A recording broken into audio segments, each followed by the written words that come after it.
മറ്റുള്ളവരുടെ ഔറത്ത് കണ്ടാൽ വുദൂ മുറിയുമോ? നിസ്കരിക്കാൻ വേണ്ടി വുദൂ ചെയ്ത് സിനിമ പോലെയുള്ള ഹറാമായ വീഡിയോകൾ കണ്ടാൽ പിന്നീട് വുദൂ ചെയ്യാതെ നിസ്കരിക്കാൻ പറ്റുമോ? നമുക്ക് നോക്കാം. ശാഫിഈ മദ്ഹബ് പ്രകാരം വുദൂ മുറിയുന്ന കാര്യങ്ങൾ 5 ആണ്. 1. മുൻദ്വാരത്തിൽ കൂടിയും പിൻദ്വാരത്തിൽ കൂടിയും മനി അല്ലാത്ത വല്ലതും പുറപ്പെടുക. മനി പുറപ്പെട്ടാൽ വലിയ ശുദ്ധിക്കാരനായാൽ പിന്നീട് കുളി നിർബന്ധമാണ്. 2. ഭ്രാന്ത്, ലഹരി, ഉറക്കം പോലെയുള്ളവ കൊണ്ട് ബുദ്ധിയുടെ വകതിരിവ് നീങ്ങലാണ്. സ്ത്രീയുടെയോ പുരുഷന്റെയോ ഗുഹ്യാവയവം മുൻകൈയിന്റെ പള്ള കൊണ്ട് തൊടലാണ് 3. വുദൂ മുറിയുന്ന കാര്യം. അന്യ സ്ത്രീ പുരുഷന്മാരുടെ തൊലി തമ്മിൽ ചേരലാണ് 4. 5. ഭാര്യ ഭർത്താക്കന്മാർ പരസ്പരം തൊലി ചേരുന്ന വിധം സ്പർശിക്കലാണ്. ഈ പറയപ്പെട്ട 5 കാര്യങ്ങൾ കൊണ്ടാണ് വുദൂ മുറിയുന്നത്.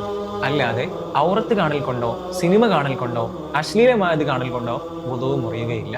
എങ്കിലും പുണ്യമാക്കപ്പെട്ട വുദൂ ചെയ്ത് നിസ്കാരത്തിന് വേണ്ടി വെയിറ്റ് ചെയ്യുന്ന പവിത്രമാക്കപ്പെട്ട സമയത്ത് സ്വലാത്തും ദിക്റുകളും ദുആകളും അധികരിപ്പിക്കുന്നതിന് പകരം ഹറാമായ വിനോദങ്ങളിൽ ഏർപ്പെടുന്നത് ആ വുദൂഇനോടും നിസ്കാരത്തോടും സമയത്തോടും ചെയ്യുന്ന വലിയ അനാദരവാണ്.